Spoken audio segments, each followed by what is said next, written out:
আজকে আসিয়ার জন্য আমরা কাঁদছি, এর আগে বহু আসিয়ার জন্য আমরা কেঁদেছি।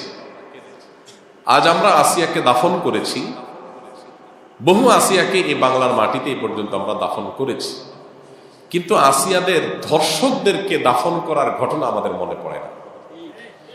যতদিন পর্যন্ত এই ধর্ষকদের জন্য কোরআন বর্ণিত সর্বোচ্চ শাস্তি মৃত্যুদণ্ড যতদিন পর্যন্ত বাস্তবায়ন না হবে, যারা ফাসাদ ফিল আরদ করছে, ইন্নামা জাযাউল লাযিনা ইউহারিবুনাল্লাহ ওয়া রাসূলাহু আন ইউকাত্তালু আও ইউসাল্লাবু আও তুকাত্তা আইদিহিম ওয়া আরজুলুহুম মিন খিলাফ আও ইউনফাউ মিনাল আরদ। এই শাস্তি যতক্ষণ পর্যন্ত বাস্তবায়ন না হবে, চরম শাস্তি দেওয়া না হবে, এবং বিচারের যত ফাঁক ফোকর আছে এগুলো যতদিন বন্ধ করা না হবে ততদিন পর্যন্ত আসলে এগুলো বন্ধ হবে না। আমরা কখনো কাঁদবো, কিছুদিন কান্নাকাটি করি, আবার থেমে যাব, আরো কোনো আসিয়া কান্নার আওয়াজ আমাদের কানে আসবে, তখন আমরা আবার হয়তো নড়ে চড়ে বসবো। এই দেশে শত সহস্র ঘটনা এরকম ঘটে, একের পর এক এই আসিয়াদেরকে আমরা দাফন করে চলে আসি, কিন্তু ধর্ষকদেরকে দাফন করার সৌভাগ্য বা সুযোগ আমাদের হয় নাই। কেন? ব্যভিচারের শাস্তি আল্লাহ তাআলা বলেছেন ওয়ালিয়াশহাদ আযাবাহুমা তাইফাতুম মিনাল মুমিনিন। ব্যভিচারের শাস্তি যে কার্যকর হবে এটা যেন প্রত্যক্ষভাবে হয়, মানুষের উপস্থিতিতে যেন হয়। কেন বলেছে? কারণ মাকাসিদুশ শরিয়া বা শরিয়ার উদ্দেশ্যই হলো মানুষের জীবন, সম্পদ, ঈমান, মানুষের পরিবার, এই সব কিছুর হেফাজত এবং সংরক্ষণ। এই জন্যই শরিয়ত এসেছে। এই জন্য যেই অপরাধের শাস্তি প্রত্যক্ষ হলে সমাজ সোজা হয়ে যাবে, অপরাধীরা সোজা হয়ে যাবে, সেটাকে প্রত্যক্ষ করতে বলেছে শরীয়ত। সেটার বাস্তবায়ন যদি হয় তাহলে ইনশাআল্লাহ আসিয়াদের কান্না আর আমাদের শুনতে হবে না। মানব রচিত বিধিবিধান দিয়ে আজকে হয়তো একটা ফাঁক বন্ধ করবেন, কালকে আর 5টা ফাঁক তৈরি হবে। চিরতরে ফাঁক বন্ধ করা সম্ভব হয় না। ফাঁক ফোকর জন্য বন্ধ করতে হয় যাতে করে অপরাধী কোনোভাবে পার না পায়, তাহলে আমাদেরকে অবশ্যই শরিয়া আইন বাস্তবায়ন করার দিকে যেতে হবে। কোন মুসলমান যদি শরিয়ার আইন বাস্তবায়ন না চায় সে মুসলমানই না। আপনি যদি বলেন যে আমি শরিয়া চাই না, শরিয়া দ্বারা শাসিত হোক আমার দেশ বা আমি নিজে, এটা চাই না, তাহলে আপনি নিজেকে মুসলমান দাবি করার কোন নৈতিক অধিকার নাই। শরিয়া এটা শুধুমাত্র চুমু খাওয়ার জন্য আসে নাই। আপনি পারছেন না শরিয়া দ্বারা শাসিত হতে, অপরাধ বোধ আপনার মধ্যে আছে যে আমি পারতেছি না বা আমরা পারতেছি না, এটা একটা লেভেল পর্যন্ত চলে। কিন্তু আপনি চান না, পছন্দ করেন না, এটা চলে না। এটা মানে হলো আপনি বিদ্রোহ করলেন, অস্বীকার করলেন, ঈমান থেকে খারিজ হওয়ার মতো বিষয়। এই জন্য ভাই, মানুষ, আমরা উন্নত পৃথিবীর উন্নত দেশগুলোতে জানি যে প্রচুর পরিমাণে সেখানে তাদের আপনার টেকনোলজিক্যাল সাপোর্ট আছে, তাদের কাছে অপরাধীদেরকে শনাক্ত করার হাজারটা সিস্টেম আছে, কিন্তু যেই পরিমাণ ধর্ষণের ঘটনা এই সমস্ত দেশেও ঘটে, আপনি অনলাইনে একটু সার্চ দিলে দেখতে পাবেন যে কোনোভাবেই সেগুলো তারা থামাতে পারছে না। কর্মস্থল থেকে নিয়ে শিক্ষা প্রতিষ্ঠান পর্যন্ত কোনো জায়গায় তাদের নিরাপদ না। নারীর নিরাপত্তা নিশ্চিত করবার জন্য শুধুমাত্র ইসলামী শরিয়ার বাস্তবায়নই না, ইসলামী বিধিবিধান এবং ইসলামী যে লাইফস্টাইল সেটা ফলো করা জরুরি। আপনি পর্ন সাইটগুলো সব ওপেন রাখবেন, এই পর্ন সাইটগুলো সব ওপেন রেখে সমস্ত আজে বাজে আর্টিকেল, সমস্ত উপায় খোলা রাখবেন যেগুলো দিয়ে মানুষের মধ্যে যৌন আকাঙ্ক্ষা, পশুত্ব জেগে উঠে। এরকম হাজারটা রাস্তা খোলা রাখবেন। এই পশুত্ব জেগে উঠার রাস্তাগুলো যখন খোলা রাখবেন স্বাধীনতার নাম দিয়া, তখন যার ভিতরে পশুত্ব জেগে উঠবে সে হাতের নাগালের কাছে যাকে পাবে তার উপরে সে ঝাঁপিয়ে পড়বে, তার পশুত্বকে সে চরিতার্থ করতে চাইবে। এই ধর্ষকের পশুত্বকে জাগিয়ে তোলার জন্য, এটাকে জাগ্রত করবার জন্য যে সমস্ত উপায়গুলো কাজ করছে সেগুলোতে আমাদের হাত দিতে হবে, সেগুলো থামাতে হবে। এত সব দুঃসংবাদের মধ্যে একটা আনন্দের সংবাদ যে সরকারিভাবে সব পর্ন সাইটগুলো বন্ধ করার ডিসিশন হয়েছে, আমরা শুনেছি পত্রপত্রিকার মারফতে। এটা একটা গুড নিউজ। এখন আপনি বিজ্ঞাপনী, বিলবোর্ড, বিনোদন, উপন্যাস, বিভিন্ন নামে অনবরত যৌন উন্মাদনা সৃষ্টি করবেন, যৌন আকাঙ্ক্ষা মানুষের মধ্যে জেগে উঠে, এটার জন্য হাজারটা উপায় বের করবেন। এরপরে বলবেন সবাই নিজেকে নিয়ন্ত্রণ করা। এটা হাস্যকর। ইসলাম এই আইডিওলজিতে বিশ্বাসী না। ইসলাম বলে, আল্লাহ বলেছেন ওয়ালা তাকরাবুজ জিনা, তোমরা জেনার কাছেও যেও না, কারণ জেনার কাছে গেলে মানুষ জেনা থেকে ফিরে আসতে পারে না। এই জন্য আল্লাহ বলছেন চোখের হেফাজত করো। আল্লাহ বলেছেন কুল্লুল মুমিনিনা ইয়াগুদ্দু মিন আবসারিহিম, চোখকে অবনত রাখো। কেন?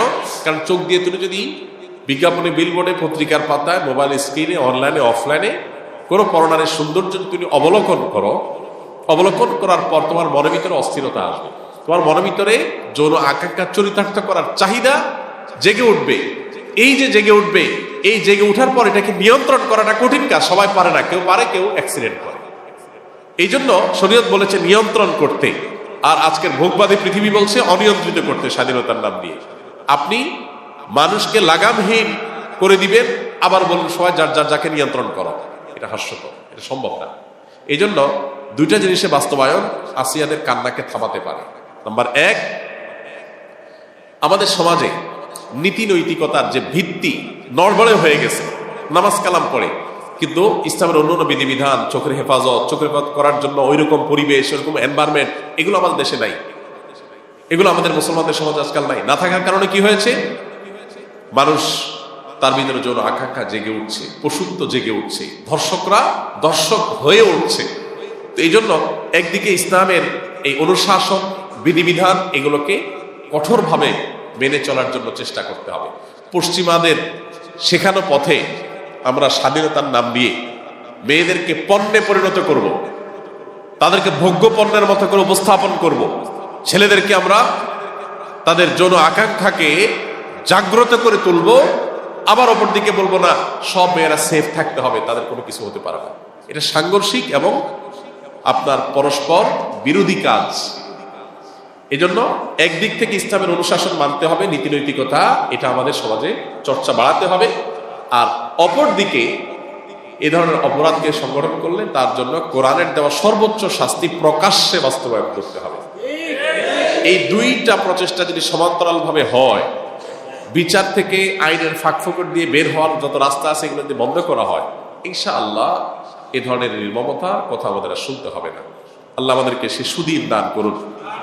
আমরা যেন এই সমস্ত অনাচার, এই সমস্ত অবিচার, এগুলো থেকে আমাদের সমাজটাকে মুক্ত করতে পারে, সেই তৌফিক আল্লাহ তাআলা দান করুন। আমার কিছু স্বর্ণের গহনা আছে কিন্তু আমার কোনো উপার্জন নাই, সেক্ষেত্রে আমার গহনার জাকাত কিভাবে দেব? বর্তমানে স্বর্ণের জাকাতের নিয়ম কি? 7.5 ভরি থাকলে দিতে হবে, নাকি বর্তমানে স্বর্ণের দাম বৃদ্ধির কারণে নিয়মের তারতম্য আছে? বিস্তারিত জানতে চাই। নিয়মের কোনো তারতম্য নাই। 7.5 ভরি হলে আপনার পুরোটার জাকাত দিতে হবে, 7.5 ভরি বেশি থাকলে পুরোটার জাকাত দিতে হবে। 7.5 ভরি অতিরিক্তটার জাকাত শুধু না, সবটুকুর জাকাত আপনাকে দিতে হবে, বিক্রয়ের মূল্য ধরে 2.5% হারে। এখন প্রশ্ন হলো, কোনো মা বোন প্রশ্ন করতে পারেন, আমার ভাই গহনা আছে, স্বর্ণ আছে, কিন্তু আমার আসলে জাকাত দেওয়ার মতো টাকা নাই, আমি কোত্থেকে দেব? এটার উত্তর হলো, আপনি প্রয়োজনে স্বর্ণের কোনো একটা অংশ বিক্রি করে দিবেন। আপনার এই স্বর্ণ, এটাকে যদি রিপেয়ার করা লাগে, ক্লিন করা লাগে, অনেকদিন পর স্বর্ণ অনেক সময় দেখা যায় একটু ওয়াশ করার লাগে। তো এই যে এটার প্রসেসগুলো করতে হয়, আপনি যদি বলেন ভাই আমার স্বর্ণ আছে, গহনা আছে, ময়লা হয়ে গেছে, ওয়াশ না করার কারণে এগুলো ব্যবহার করা যাচ্ছে না, পুরান পুরান দেখা যায়, ময়লা দেখা যায়, এদিকে আমার ওয়াশ করার মতো টাকা নাই আমার কাছে, তাহলে আমি কি করবো? এটা যদি আপনি কোনো স্বর্ণকারের কাছে যে প্রশ্ন করেন, ও ভাই স্বর্ণকার, আমার স্বর্ণ আছে, আমার স্বর্ণ ময়লাও হয়ে গেছে, ওয়াশ করা দরকার, আমি বুঝতেছি, কিন্তু আমার কাছে টাকা নাই ভাই, এখন আমি কি করতে পারি? স্বর্ণকার কি বলবে আপনাকে? বলবে আপনি এই আমল করবেন, অটোমেটিক ওয়াশ হয়ে যাবে, এরকম। স্বর্ণকার বলবে ভাই আপনি কোত্থেকে টাকা জোগাড় করবেন আপনি জানেন, স্বর্ণ যেহেতু আপনার ওয়াশ করতে হবে সেটা আপনি বুঝছেন যখন, তো ওয়াশ আপনাকে করতেই হবে, প্রয়োজনে স্বর্ণের কিছু অংশ বিক্রি করে করবেন, আর নাহলে অন্যভাবে টাকা জোগাড় করবে। জাকাতটা হলো ওয়াশ করা যতটা প্রয়োজন, জাকাতটা ওয়াশের কাজ করে। জাকাত শব্দ অর্থ পবিত্র করা, সম্পদটাকে পরিচ্ছন্ন করে। পানি যেরকম ওয়াশ করে পরিষ্কার করে, জাকাত এরকম সম্পদকে পরিচ্ছন্ন করে। তো এই পরিচ্ছন্ন করার প্রয়োজনে আপনি কি স্বর্ণ একটু বিক্রি করে করবেন, নাকি স্বামীর কাছ থেকে বিভিন্নভাবে আদায় করে নেবেন জাকাতের টাকাটা, নাকি আপনি কোনোভাবে অনলাইন অফলাইন বিজনেস করে উপার্জন করে নেবেন, নাকি মহরের টাকা আদায় করে সেটা দিয়ে করবেন, আপনার ব্যাপার। কিন্তু অপশন বহু আছে। হ্যাঁ, যদি আপনার কাছে কোনো অপশন না থাকতো তাহলে শরীয়ত আপনাকে বাধ্য করতো না, কারণ আল্লাহ বলেছেন লা ইউকাল্লিফুল্লাহু নাফসান ইল্লা উসআহা, আল্লাহ সাধ্যের বাইরে কিছু চাপিয়ে দেন না। এখন অল্প একটু বিক্রি করে তো আপনি করতে পারেন, বই তো আছে, নাই সেটা বললে তো ভুল হবে।